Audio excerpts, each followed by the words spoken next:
The following is a Hoop Ball presentation. Hoop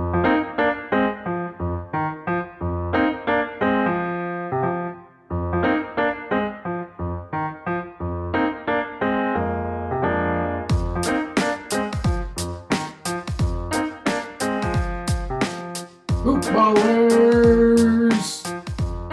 Welcome back to another episode, another edition of Today in Sports Betting. I am your host, Devin Ellington, DALE007 on Twitter. This is a Hoop Ball Gaming presentation, hoop-ball.com. Make sure to check out best bets articles and fantasy basketball updates and news. We're going to have a short off season, so you've got to get that in. I think mock draft lobbies are already open. Before I move on too much further, I'm going to talk about the sponsor for the show, Manscaped. Manscaped.com, the Lawnmower 3.0 just came out, fully electric, waterproof technology, and it is the real deal, y'all. Use promo code HoopBall20, HOOPBALL20, to receive 20% off and free shipping. They have other great products other than the lawnmowers, such as their, face lotions for gentlemen, aftershave care products, beard oils, underwear. If you need underwear, they have those. And you can get free shipping and 20% off. HoopBall20, HOOPBALL20. Well, as you can tell, the excitement or the decibel level on the intro was a little quieter, but hey, I am doing this next to a sleeping child, so we are going to take that into consideration. So, got some exciting first looks in college football. We got Monday Night Football tonight, obviously. That's what we'll lead with in the show. And then got some lines already for next week in the Professional Football League that we will probably discuss. A couple things to keep an eye out for me specifically this week. I'm going to have an article going up tonight on hoop-ball.com. I'm going to talk about my first watch, so to say, for the Week 9 lines in college football. And then I'm going to do a full-on Sun Belt preview and breakdown of the Sun Belt. As you guys know, I love the Sun Belt, the Fun Belt, and I'm real successful with betting on it, and I really like breaking it down, and there's some fun teams and some fun players. And we have some fun matchups coming up this week, so let's talk about that. But Monday Night Football first. We have a pretty decent matchup here. It's been a weird week in the NFL. Dallas losing to the Washington football team, which a lot of people probably could have said that was expected, but wild finish with Pittsburgh and Tennessee, Arizona and Seattle. Those were very, very exciting games. Thank you, Stephen Gostkowski, for not hitting that field goal for my over bet. Just kidding. That was sarcasm. So without further ado, let's talk about this Monday night matchup.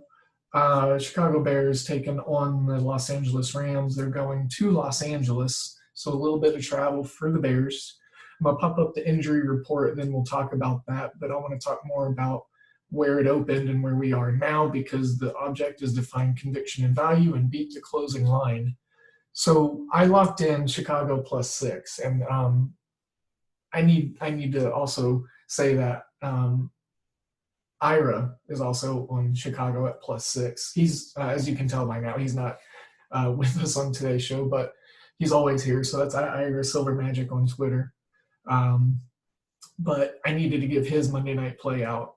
And it opened at +7 to Chicago, getting the 7 points, the full touchdown. So we went down under a key number to another key number, actually, in football. 6 is just a couple field goals, obviously. And, we've seen some movement by 2.5 points from 47 all the way down to 44.5. And kickoff is set for 8:15 Eastern time on ESPN. Excuse me. Chicago is a +210 money line underdog. And I'm trying to talk myself out of taking that selection and that bet. I really think Chicago can, you know, surprise Los Angeles here. And my biggest reasoning is the Rams have only defeated the NFC East. So, just to talk a little bit more about the Rams, sure, they're having success as far as yards per play and all that mumbo jumbo, but they beat Dallas 20-17. They beat Philly 37-19. They lost to Buffalo. That was, a 3-point loss, 35-32. And then, they beat they beat the Giants 17-9, so a single possession win over the Giants. And then they went on the road and took on, the Washington football team and won 30-10, lost to San Fran. So and it's classic Goff, in my opinion, because he plays up and down to his competition. I know I said that about Justin Herbert, and it didn't really work out for me this weekend, but Jacksonville was in there for a while, till the very, very end. But I think Goff is more magnified in that statement to more of the true side. So one major thing that I'm looking at in this game, Chicago leads the league in incompletions forced per game within their passing defense. And that is pretty big to me, because I think with the staunch defense up front, with Chicago being able to stop the run, they're going to be forced to pass. So I'm talking about Jared Goff and the Rams offense. Don't get me wrong, McVay's a mastermind as far as it goes with, scheme and getting people open in space. But the Bears probably can, if any defense is going to match each of these skill position players' speed evenly and pretty close, it's going to be this Bears defense, because they're fast. They cause a lot of incompletions. They get in there. So lots of pass breakups. And, they averaged 13.1 incompletions per game last year in 2019 as a whole. And here's a good kicker. So they average 15.7 incompletions per game. They go on the road, and it's 16.7. So I like that a lot. I like Nick Foles being Nick Foles, honestly. And this is a spot that I think Nick Foles is going to do really well in. They have a huge advantage with third down conversion. The Rams allow almost 64% on third down conversions to their opposing team offenses. So, there's that. Nick Foles can continue some drives as long as they don't get behind the sticks, and they can, average at least 3.7 yards per carry would be my goal for them, and then have success. Now, you also got a couple of spots to look at for tight end. I think this is both with red zone scoring percentages, both teams give that up at a good clip. So look for tight ends, and maybe get some looks when they get deep down into the red zone, especially with man coverages on the outside, which both these teams run a fair amount of. So I'm looking at the Bears to go on the road. I took the points. I really want to take them on the money line. I'm trying to talk myself into it. I don't think it's going to take too much talking, because I think it's a really good bet, honestly. And, Nick Foles, he just keeps doing this. We've seen him come in time after time, and we've doubted him every time. And, and then there's history with Nagy and Foles going all the way back to Kansas City. So the coordinator, the coach, and Foles, they're on the page that they need to be on, and that's the same one. So moving on to a couple of three specifically college football games that I'm looking at very exuberantly for this week. Starting off is going to be a Conference USA matchup that I really like, and that's the Roadrunners of University of Texas San Antonio getting 6.5 points on the road, taking on the Florida Atlantic Owls. over under set at 53.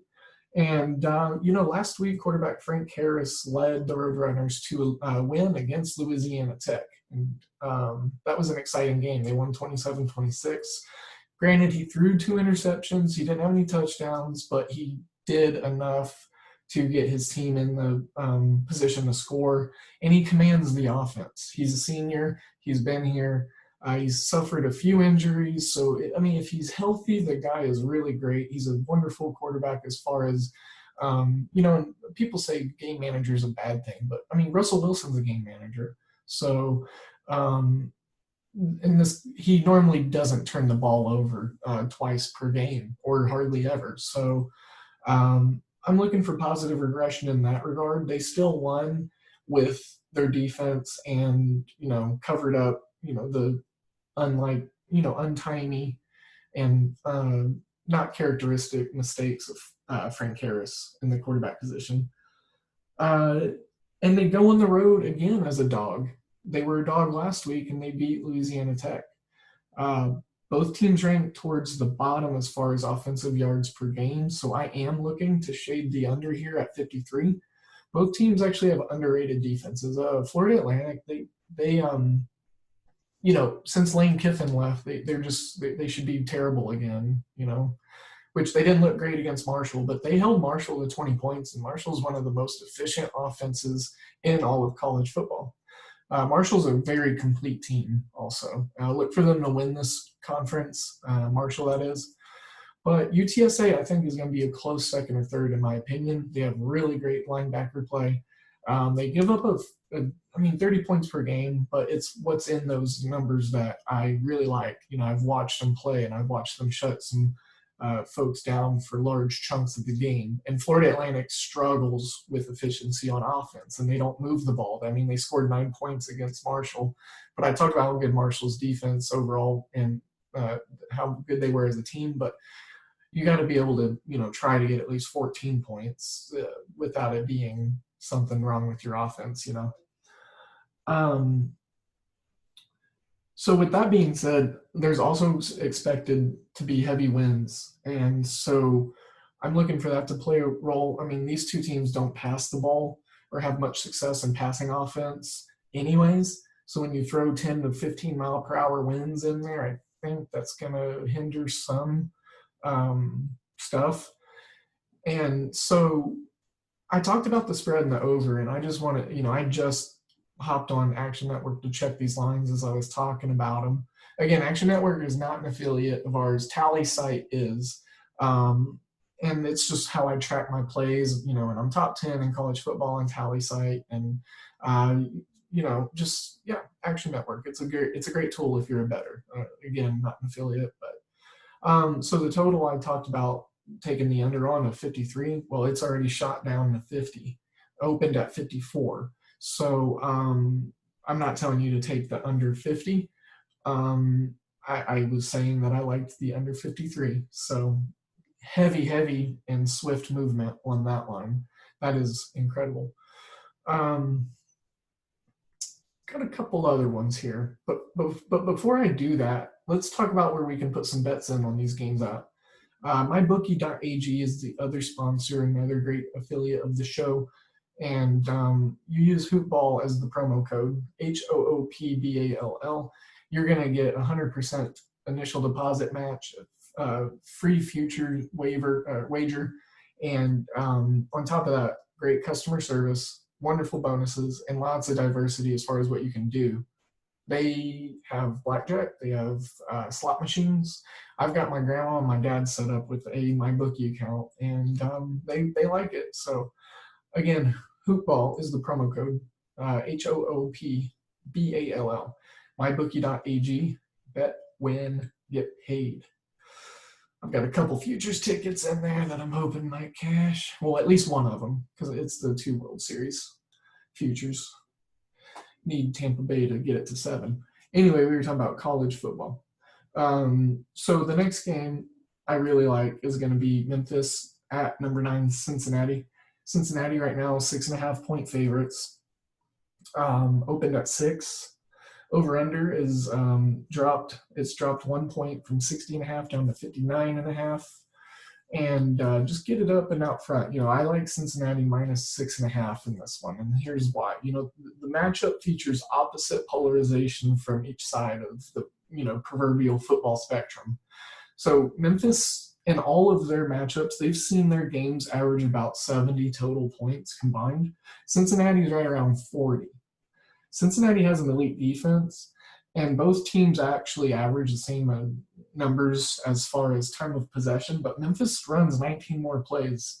You would think, oh, it's because they have an efficient offense or whatever, but they actually just give up a crap ton of points. Whatever they produce, they give up on the opposing side or the flip side.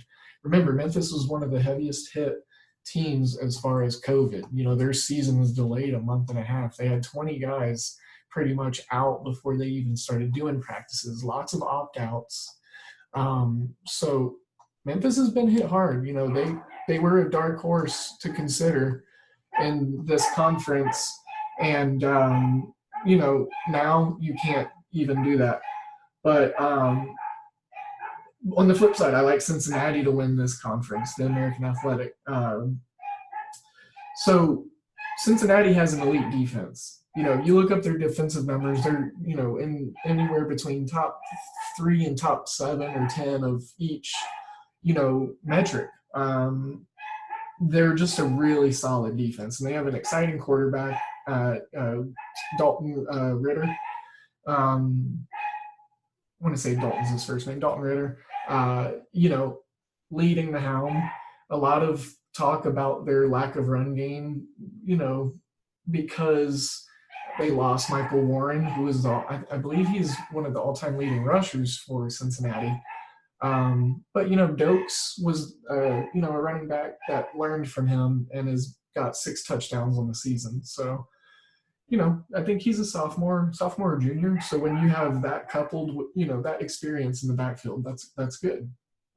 This is going to be the toughest task for the Tigers, and I don't think their defense is going to have a shot at, standing up to that. So Cincinnati minus 6.5. I'm also looking to maybe lean under, which that is, like I said, 59 and a half right now. So, maybe looking at that. My worry is that Cincinnati might put up a 40 burger based off of some defensive touchdowns or special teams touchdowns, 40 or 45 burger. And then, Memphis, about 20, 27. So that's cutting it close for me. My thing is if Memphis actually plays a little bit decent defense, which they're capable of, they're 3-1 on the year. And Cincinnati has had issues moving the ball before. See the game they played against Army. And so those are my thoughts on that game. Moving on to the last college football game that I'm going to speak on. Talked about a little bit of possible underplay in that last game, but I'm looking at the over in this one, and that is the Temple Owls taking on the Tulane Green Wave. They're going to be hosting Temple, that is Tulane, and the over-under right now is 64, and it's actually dropped 3 points down to 61.5. That's really weird and kind of makes me worried. 9 miles per hour wind is what's projected. Cloudy, 65 degrees. So it's not. I thought maybe there's going to be some weather issues. 92% of the bets are on Temple right now, which I'm not. Like I said, I'm playing the total, so I don't really have a huge opinion on the side. But to me, that looks a little weird. So I'm seeing anywhere between -4.5, -5.5 for Tulane being the home favorite. This is a simple one for me. I bet the under in Tulane's first game of the season and was mightily disgusted that I had done so. So since then, I'm 2-0 in overs on Tulane games. Both defenses are terrible, and there could be at least 950 total yards in this game. Temple passes the ball 56.22% of the time, and both of these teams allow at least 8 yards per pass. That's just per pass. Per completion, I want to say both teams are over 10 yards. I also expect a full football field's worth of penalty yards at least. So I'm looking for about 80% scoring success in the red zone from both of these teams, because both of these teams give up buku amounts of success in the red zone.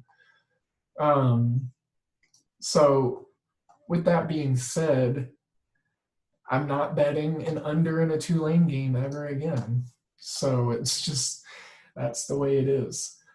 And this is pretty much just by principle alone, but or gut feeling or eye test.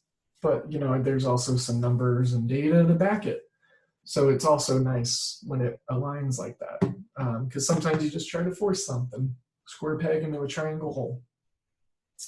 So yeah, over 64 in that one. And you can even get a better number right now because it's at 61.5. So I'm kind of concerned in a little bit to, see why. That I don't think it's anything crazy. I'll check the injury report just real quick to make sure no major guy was ruled out, because that would be my first inclination. Spoiler alert, I do like Duke to not cover this week against Charlotte. Charlotte's getting 10.5 on the road, and I think Duke's getting love just because they're an ACC team. So let's check the injury report for Temple Tulane. Just make sure no one serious got ruled out. And again, beat writers, guys. Beat writers are really good for this. No, nothing new, nothing crazy. All right, so nothing to worry about there, guys. Again, it's probably just weird movement.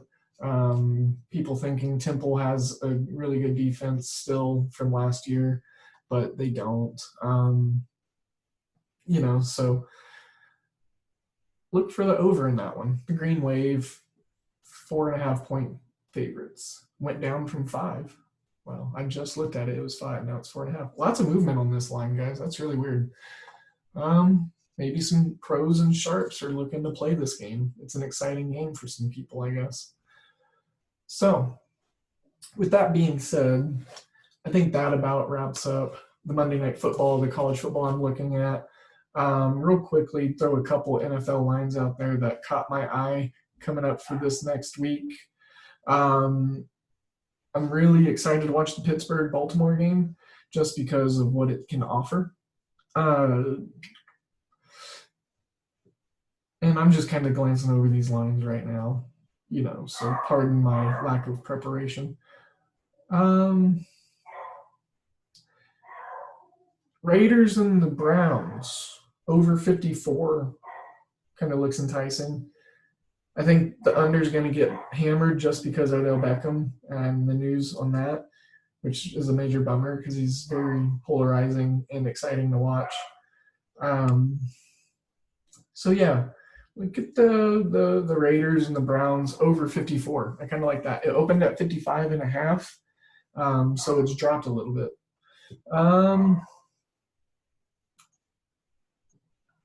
Tennessee going on the road against Cincinnati, 5.5 point favorites. Might look to put that in a tease and get it down to a pick. So, or a 3-point tease if you want to do something like that. Get it down to 2.5. So that way, if Steven Gostkowski has to hit a game-winning field goal, he can redeem himself. That was rough. I lost my over bet on that. I think I've mentioned it twice now. Okay, guys, that does it for me and gals. That's going to put a bow on this one. Got to get it out. Got to get it edited and all that stuff for Monday Night Football. Sorry for the lateness. I'm adjusting from being in Oklahoma City to Atlanta. Thought I had more time than I did. And plus, it's the fiance's birthday. So, certain things take precedence. So, happy birthday, Krista. Again, guys and gals, I appreciate you listening in. I always enjoy this, and I am excited for next time. I'm sending you all of my good vibes and all of my good energies. And once again, check those promo codes out on manscaped.com and over at mybookie.ag. Hoopball20 and then hoopball, respectively. So once again, this was a Hoop hoop-ball.com presentation at Hoopball Gaming on Twitter. I'm at DALE007 on Twitter, and don't forget about Ira, who will be on the show tomorrow. Again, like always, it'll be like good times at Ira Silver Magic. Thanks again, once again, and you all take care and good luck tonight. Go get those bets and make some money.